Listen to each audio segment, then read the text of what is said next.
bersama. Atas apa? Atas kasih Tuhan yang luar biasa kepada kita. Nah, itu dilakukan dalam tindakan tanpa pamrih, ya.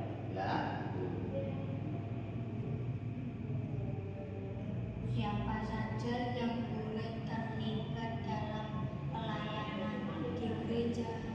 Nah, yang terlibat di dalam pelayanan gereja itu adalah semua orang percaya, baik anak-anak, remaja, pemuda, orang tua, itu bisa melayani kita.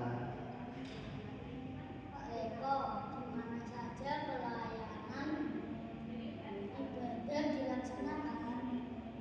Pelayanan ibadah itu bisa dilakukan dalam kelompok-kelompok. Selain di dalam ibadah raya, itu ada kelompok-kelompok. Nah, itu bisa melayani di sana. Pelayanan ibadah bisa dilakukan di sana. Pak Eko, sebutkan pengelompokan ibadah sesuai usia di gereja Bapak dan kapan saja dilaksanakan ibadah itu.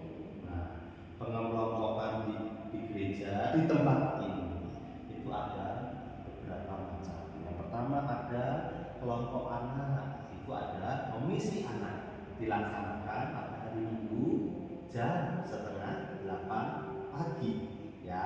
Lalu yang kedua ada kelompok remaja dan pemuda.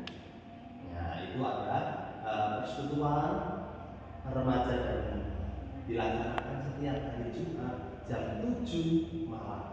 Nah, lalu yang ketiga ada kelompok perempuan yang dinamakan dalam persekutuan komisi perempuan, itu setiap Selasa kedua dan 4 jam 6 sore, ya. Lalu ada kelompok lagi yang namanya kelompok bapak dan ibu, ya.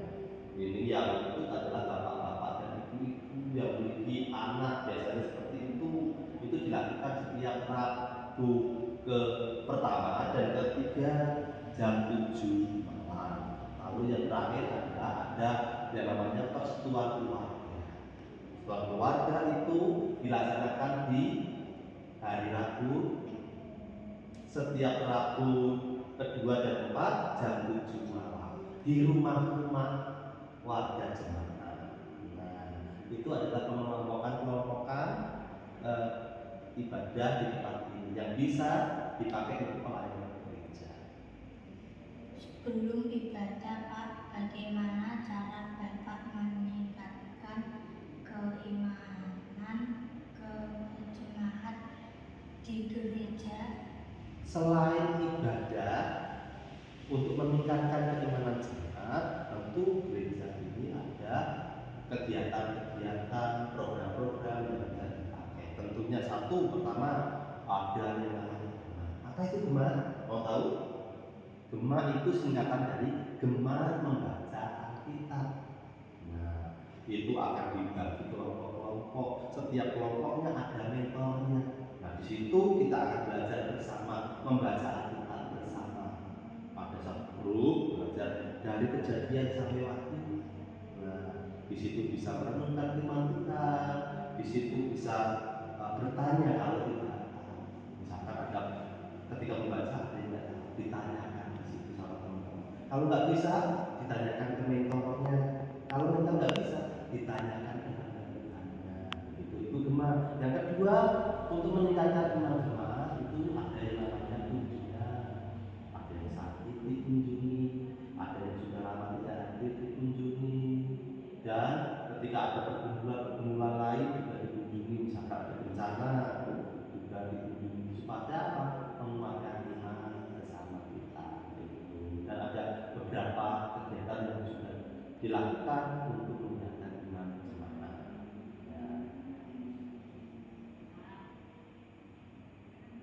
Terima kasih Pak Eko untuk wawancara hari ini.